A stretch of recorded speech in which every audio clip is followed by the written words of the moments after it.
नमस्कार दोस्तों। ओम नमः गौरी शिवाय। मैं अमित कुमार शर्मा आपका अपने YouTube चैनल पर स्वागत करता हूं। मेरे YouTube चैनल का नाम तथास्तु ज्योतिष अमित। दोस्तों, चंद्रमा और राहु की युतियों को लेकर के जो भ्रम फैले हुए हैं, उस भ्रम को दूर करने का प्रयास करेंगे हम सब लोग।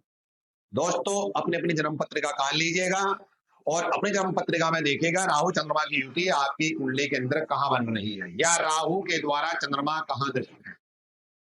तो दोस्तों, अपनी अपनी पत्रिका काल लीजिएगा। जिनके पास नहीं है वो खाली देखेंगे और जो मेरे नए दर्शक हैं वो भी समझने का प्रयास करेंगे। जो मेरे पुराने दर्शक वो तो जानते ही होंगे। तो दोस्तों, अपने इस राहु चंद्रमा की सीरीज के अंतिम पार्ट की ओर चलते हैं। नवम भाव से लेकर के द्वादश भाव तक राहु चंद्रमा का हमारे जीवन में क्या प्रभाव पड़ता है। तो दोस्तों, जब राहु, ये क्या है, हमारी कुंडली का भाग्य भाव, लगन कोई सा भी हो, मैंने अंक इस वजह से ही नहीं लिखा कि मान ले मैं पहले लिखता तो आप कहते या मैं भी सोचता इस बारे में, नीच किसी न किसी के लिए नीच का ही बनता है, कोई से अंक बनाता। अगर मान ले जाए, मैं इस बात को भी कहना चाहूंगा, अगर कोई ग्रह नीच का है तो ये जरूरी नहीं है कि वो आपको तमाम जिंदगी नीच का ही फल देगा। नीच का ग्रह है तो उसकी एक एज हुआ करती है, वो कब तक आपके जीवन में नीचत्व का प्रभाव देगा। बट अगर किसी वजह से उसके ऊपर किसी शुभ ग्रह की दृष्टि पड़ जाती है तो उसके नीचत्व में भी वैसे भी कमी आ जाती है। अगर मान ले जाए किसी क्रूर या पापी ग्रह की दृष्टि पड़ती है नीच ग्रह पर दोस्तों, तो तब भी उसके जो है नीचत्व में कमी आएगी। आजकल का परिवेश टेक्निकली युग है। आजकल के परिवेश में कोई ये नहीं चाहने का दोस्तों कि अगर मेरा कोई नुकसान हुआ है मुझे छोड़ दो। अगर मान ले जाए आपको कोई नुकसान हुआ 10 रुपए का, या किसी ने आपके चुरा लिए या आपके खोए गए या आपके किसी ने हत्या ली, तो आप 10 की जगह 100 लेने का प्रयास करोगे, ना कि उसे छोड़ने का। तो दोस्तों, नीच ग्रह मैं उसको नकारता नहीं हूं, उसका अपना प्रभाव होगा और रहता भी है, लेकिन वो कुछ समय के लिए रहता है। तो दोस्तों, अपने वीडियो की ओर चलते हैं। जब राहु चंद्रमा की भाग्य भाव में युति बनेगी, कोई सा भी ग्रह तो दोस्तों जहां पे बैठता है उससे कहीं ज्यादा प्रभाव वो सामने वाले जहां पर उसकी दृष्टि पड़ती है वहां डालता है।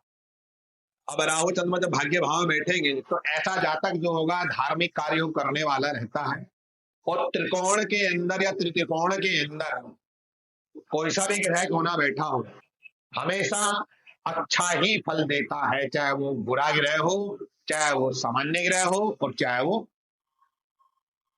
अच्छा ग्रह हो। चंद्रमा तो सौम्य ग्रह है। चंद्रमा पक्ष बल का बल मिलता है, शुक्ल पक्ष और कृष्ण पक्ष। कृष्ण पक्ष के पंचमी तक और शुक्ल पक्ष से पंचमी से लेकर के कृष्ण पक्ष की पंचमी तक का जो चंद्रमा होता है वो पक्ष से बली माना जाता है, और कृष्ण पक्ष की षष्ठ से लेकर के और षष्ठ से लेकर के शुक्ल पक्ष की पंचमी तक का जो चंद्रमा माना जाता है वो पक्ष बल से हीन माना जाता है, कमजोर माना जाता है।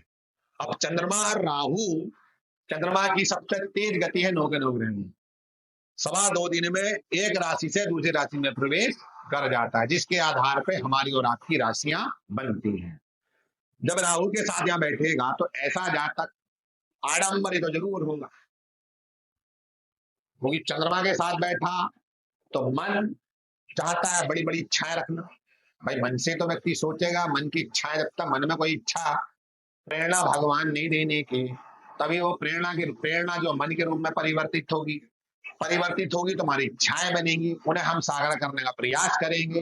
तो चंद्रमा यही काम करता है। जब चंद्रमा वो काम करेगा तो राहु इसको सपोर्ट करेगा। राहु क्यों सपोर्ट करेगा? राहु छाया ग्रह है,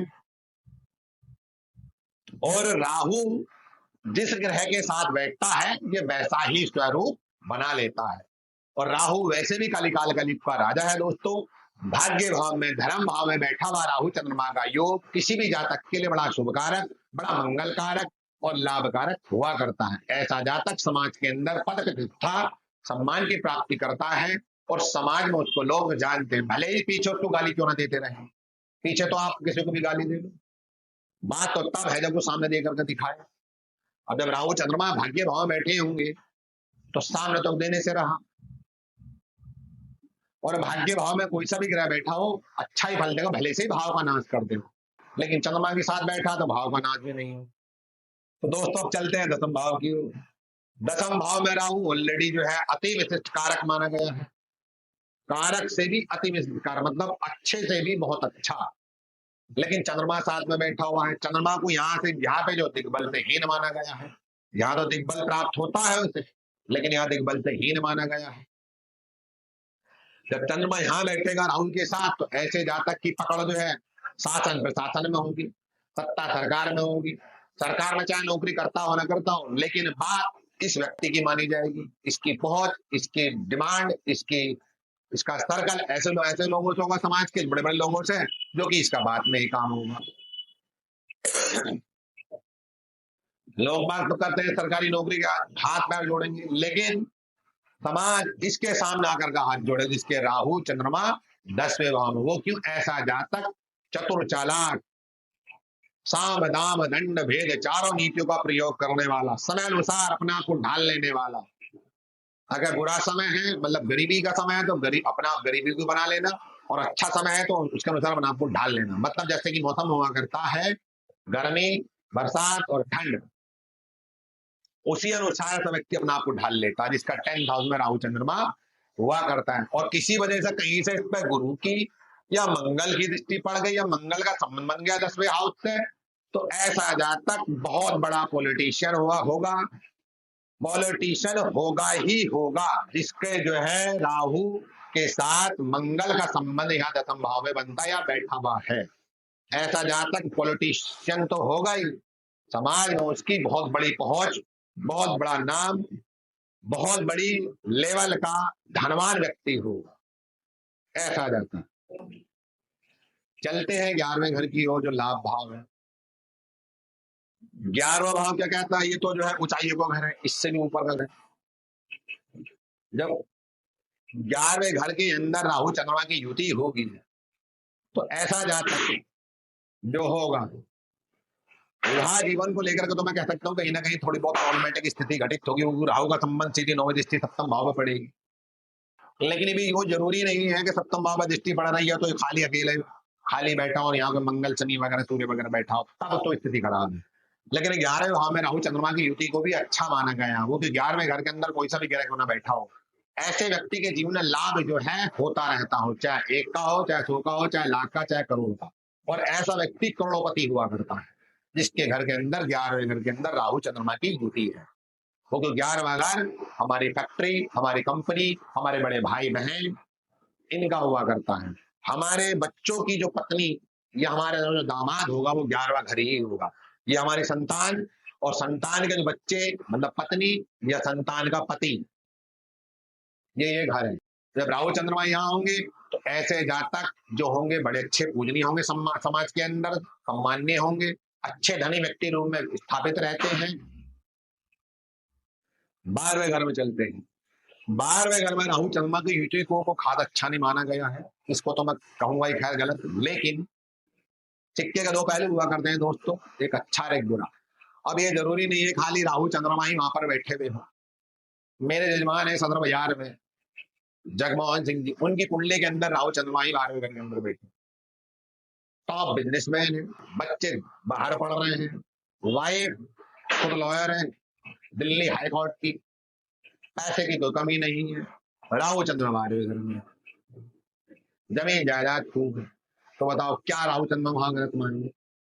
इसमें कुछ जो हुआ करता है दोस्तों हमारे प्रारब्ध का भी फल हुआ करता है। जन्म कुंडली जो है ये हमारे पिछले जन्म कर्मों का फल है जी, जो हमें ये दिखा रही है, ये सिखा रही है, ये बताने का प्रयास कर रही है कि अगर आप धर्म से जुड़े रहोगे या धार्मिक कार्य करोगे तो आपका अगला जीवन जो होगा बड़े अच्छे परिवार में होगा, धनवान परिवार में होगा, ज्ञान में कुंडली पे जन्म होगा। ऐसा श्रीमद् भगवद गीता में भगवान श्री कृष्ण ने 6ठे अध्याय ध्यान योग 6ठे अध्याय के 41, 42, 43 श्लोक में भी कहा है। समझे दोस्तों। 12वें घर में राहु चंद्रमा की युति को इतना कह सकता हूं कि जब 12वें घर में राहु हुआ करता है तो हो सकता है किसी आरोप प्रत्यारोप झूठा सच्चा कोई ऐसा लगे जिस कारण जो है जेल यात्रा या फिर थाने कचहरी में से ही लौट करके आना पड़े या जाना पड़े। अब ये भी जरूरी नहीं हमें खुद के उस पर जाना है, कभी कभी जो है दूसरे की एग्जीक्यूट चले जाते हैं, किसी की एग्जीक्यूट छुटाने चले गए, बात करने चले गए, ऐसी स्थिति घटित हो जाती है अगर शुभ ग्रह की दृष्टि पड़ जाए तो। ये तो शुभ ग्रह की दृष्टि के ऊपर आधार पर निर्भर है। हाँ, 12वें घर में अगर ये होगा तो जैसे कि पैरों में दिक्कत रहना, मसल से संबंधित, हड्डी संबंधित, मानसिक रूप से पीड़ित रहना, ऐसी स्थिति घटित होगी। मन मतलब सर संबंधित, दिमाग में सिर में दर्द रहने वाली स्थिति घटित रहना। 11वें घर में होगा तो घुटने संबंधित, 10वें घर में 11 घुटने संबंधित, थाई संबंधित समस्या होने की संभावना रहेगी मनुष्य को। 12 के भाव में होगा तो कटी संबंधित, नाभि संबंधित कई समस्या रहेगी, थाई संबंधित, मतलब ये रोग संबंधित है। 8वें घर में जैसे कि होगा तो यहाँ पर जो है दुर्घटना होने की संभावना रहेगी, अचानक में कोई चोट चपेट दुर्घटना वगैरह। सप्तम भाव में राहु चंद्रमा के होने की, तो यहाँ युग क्षीण करता है चंद्रमा। सप्तम भाव में कहीं ना कहीं मैंने आपसे बताया उस चीज को वैवाहिक जीवन को खराब करेगा। और वैसे भी सप्तम भाव और द्वादश भाव मारक भाव हुआ करते हैं कुंडली का, तो यहाँ पर अगर शुभ ग्रह दृष्टि पड़ रही है तो कोई दिक्कत वाली बात नहीं। अन्यथा यहाँ पर आपको कुछ नहीं होने का, लीवर संबंधित और किडनी संबंधित समस्याओं की संभावना रहेगी। यहाँ पे मैंने आपसे बता दिया है शीत का वायुजनिक पीड़ा होने की संभावना रहेगी। दोस्तों मैं आपसे यही कहना चाहूंगा, ज्यादा कुछ नहीं कहूंगा क्योंकि आपका भी समय कीमती है, आपका कीमती समय ना लेते हुए दोस्तों राहु चंद्रमा के ईटों को कोई गलत ना ले। सिक्के का दो पहलू हुआ करते हैं, एक अच्छा एक बुरा। और ये हमें ये सिखाता है बुरा समय और अच्छा समय ये दिखाता है कि अगर हमने अच्छे समय का सही उपयोग कर लिया तो भविष्य में अगर चल करके हमारे जीवन में कभी बुरा समय आता है तो उसको भी जो है हम बड़े से हर्ष के साथ अनुभव करेंगे और एहसास करेंगे, जिससे कि जो है हमारे जीवन में दुख का कोई आवरण होता दिखाई ही ना दे। दोस्तों जीवन ही इसका नाम है, सुख और दुख दो पार्ट है, क्योंकि लाइफ कभी जो स्टेबल नहीं हो सकती किसी की भी। जीवन का अर्थ, जीवन का नाम ही जो है अनस्टेबल है। अनस्टेबल में ही व्यक्ति कंपटीशन में लगा रहता है, एक दूसरे को परास्त करने में लगा रहता है। दोस्तों तो राहु चंद्रमा की युति को लेकर के कभी भी जो मैं यही प्रार्थना करूंगा आप सबसे कि आप इसको लेकर के टेंशन में ना ले।